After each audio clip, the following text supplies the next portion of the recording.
Step out in my new bikini, heads turning when they see me, keeping it ocean breezy. Might wanna be me, come over here and see me strut in my new bikini. Yeah, yeah, yeah. So hey Blooms, welcome back again to this channel, and for today's reaction video, we are going to watch the episode 2 of Beanie in Baobab. Right, in Baobab. So, let's do this kasi I really miss our walo. Simulan natin to. Ayoko na ng mahabang intro. Kasi sobrang cool ni Mika Lim. Oh. Ano ba yan? Ay! Ay! May mata kayo kapag nakita niyo yun.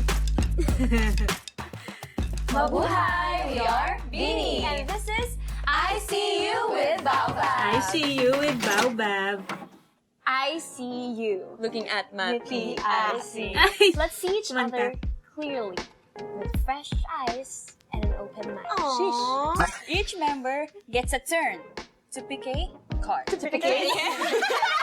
Let's celebrate who we are as we allow ourselves to see and be seen.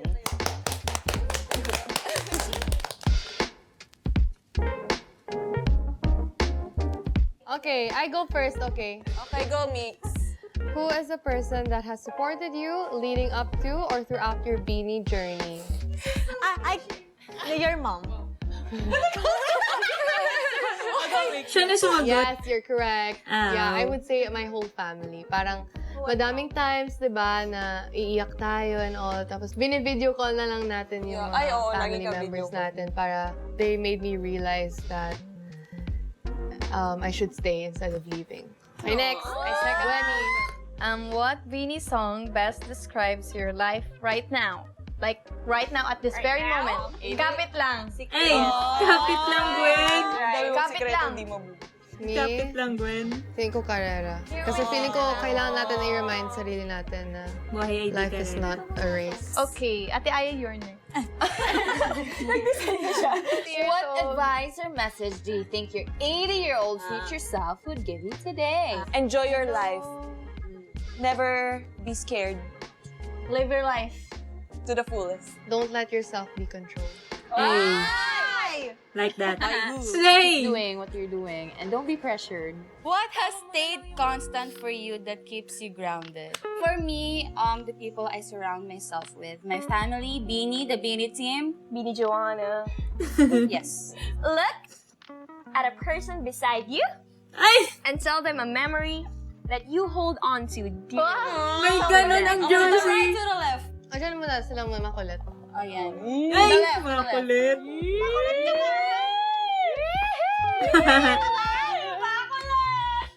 Nung nag-Cubao Expo tayo. After baby concert. Ako, lahat ng chismis na meron tayo. Ako kay Jo, nung kasabay kita sa audition, parang sa lahat ng callback, ikaw lagi yung kasama ko. Ayun. So kayong dyan. Ako, kay Bebe, our puffer fish moment. So lahat? So lahat? That's it? That shallow? With Ate Aya, you know, sa... Nung nag-deep talks, alam ko na, nag-deep Okay, do you remember sa, Beanie house? We slept sa rooftop. Yes! We talked until the sun... Sun until the sun... Reason. My favorite memory of you.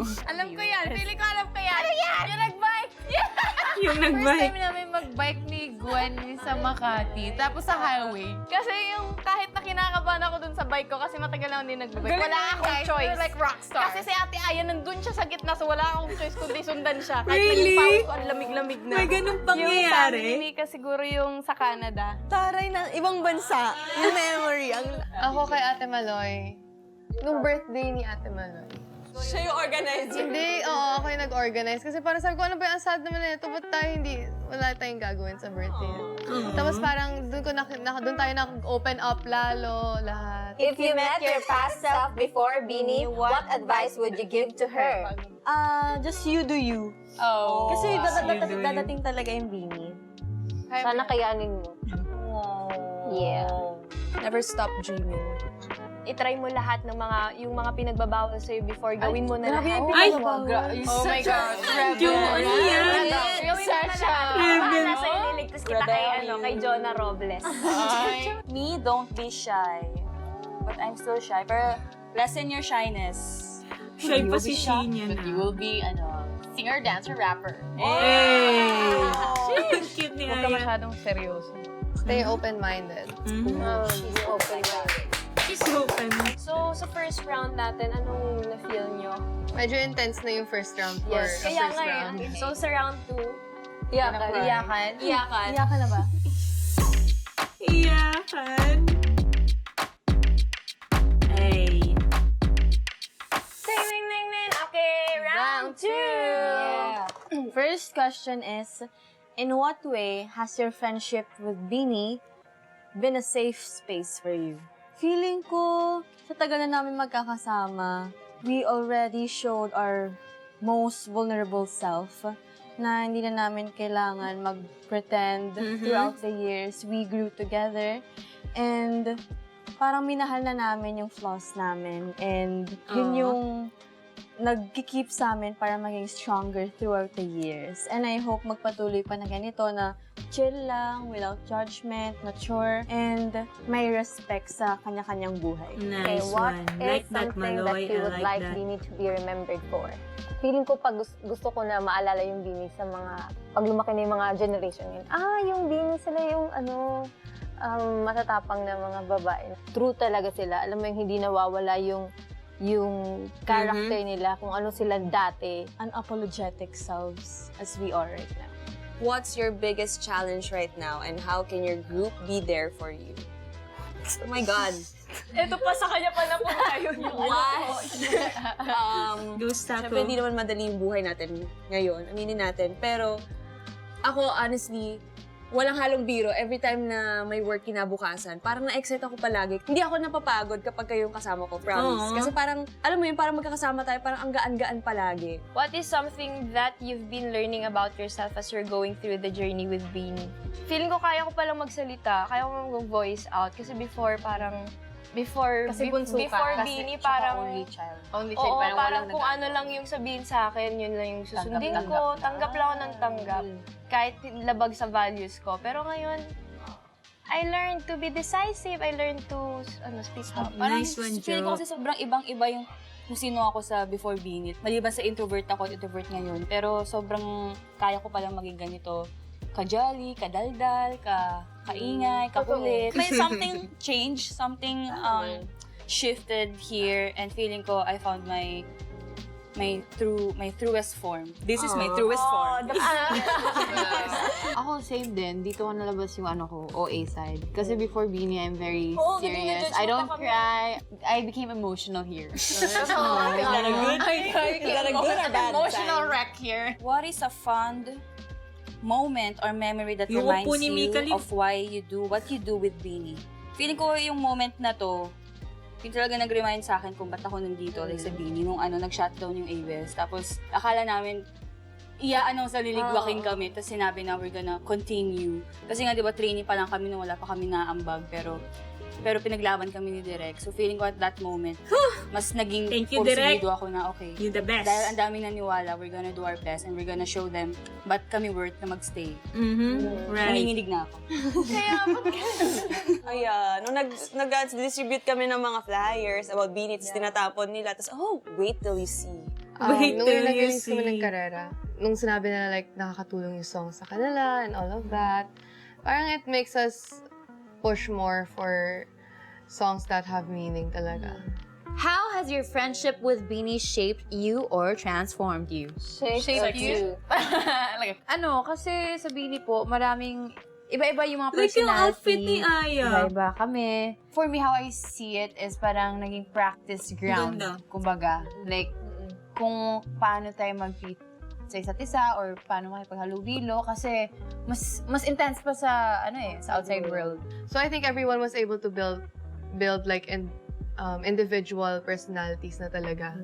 Na hindi na tayo natatakot makipag-communicate. It started with you, actually. You started Yeah, you're the it. trendsetter. You're the starting one. How can your fellow Beanie members best show up for you to express their care and support at this time of your life? Ginagawa naman natin yung pag nagsasama-sama tayo. Compared before na pag may tampuhan, hindi nagsasalita or ano. Ngayon naman, parang lahat na tayo mature enough to speak up. Parang Nice na-feel one. ko naman na lahat naman tayo parang willing to listen. Feeling ko, from the word show up, yung laging kapag may isang ganap, example sa member, tapos may ganap, we try our best na isiksik siya sa sked. Yung yung showtime mo, yung biglaan. Oh. May training kami, di ba? Coach, bilisan na natin, coach. Mag-perform na si Sheila. Saka yung volleyball ni Mick. May nakita akong clips na nahanap tayo ni Mix. Oo nga. Beanie. Wait, totoo ba yun? Where's Beanie? Tapos sabi niya, Feeling yung dako ay naman. Mika, totoo yun. May video. sabi niya, so yun yung pinaka emotional na showing up matters for us. May video, Mika Lim. Di mo matatanggi. Ano ba yan? What gesture of care or generosity have you appreciated from someone in this group? Take a look at them and share what it is. Me, kay Ate Maloy, I appreciate her words of affirmation. Hindi lang yung sa pag-encourage parang sa pag-affirm na, hey, like, I see you improve, or yung mga ganong bagay na pag bina-voice out mo kasi na napapansin siya, parang na-validate yung growth mo as a person. Yes. Naiyak ako na. Naku, may bumatay shoot. A piece of advice you can give to people for a loving and enduring friendship. Be kind, kasi hindi man mahirap. Just be real to yourself and sa isa't isa. Kasi yung mga totoong tao din magsistay sila and they will accept you for who you are. Right, May you nice one, Gwen. always give a very supportive energy and a very endearing one to your friends. For me, be genuine, tas be open to learn new things. Yeah, give and take. Ako, accept the constant na change kasi possible yung mangyari kung lalo na pag mahaba na yung friendship nyo. Ako naman, don't forget to love yourself first before loving others. Kasi importante to love yourself. Be there for each other. That's it. Lastly, just keep on loving. Yun lang. Huwag kang matakot magbigay ng pagmamahal. Iba pa rin yung balik nun sa'yo. Yeah, that's it. Hindi po kami sanay mag-ganto blooms kasi lagi kaming bardahan. Pero thank you. I hope you enjoy this episode. Once again, we are Beanie! See Differently with Baba! Galing ni Bebe! Ang galing mo na, Bebe! See Differently with Baobab. Wow! Tinapos yung episode! Nice one, nice one. I really miss our walo. Hi! So, thank you for that, Baobab. Like yung mga glasses, ah. Mabubudol tayo. Wag muna ngayon. Ayan. So, thank you for this episode. Natapos na natin yung episode 1 and 2. I don't know if may next pa, but of course, we like this kind of bonding interview and mga ganitong setup for Beanie kasi mas marami kaming nalalaman tungkol sa kanila. So, yun lang. I hope you also enjoy their episode and see you on my next reaction video. Bye! Ingat kayo, Blooms! I ain't skipping meals, yeah, I came and